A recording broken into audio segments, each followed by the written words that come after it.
wabarakatuh. Kepareng matur dumateng para pamirsa.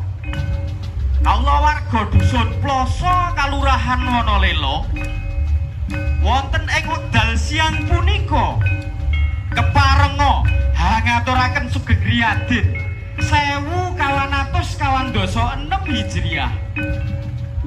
Kathah lepat lahir lan batin nyuwun agung eksih pangapunten.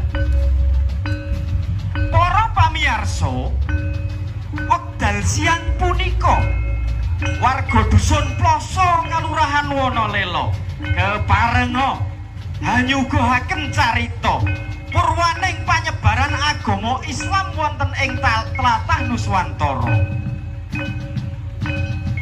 Criyos kacarita rikala jaman semono warga Nuswantara dereng sami tepang agama.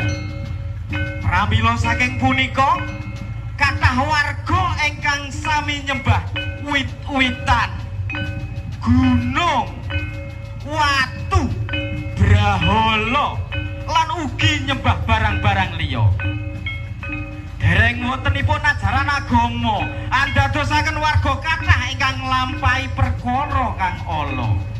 Ing antawisipun judi, ngeslot, uga ngombe dem-deman.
Ruda peksa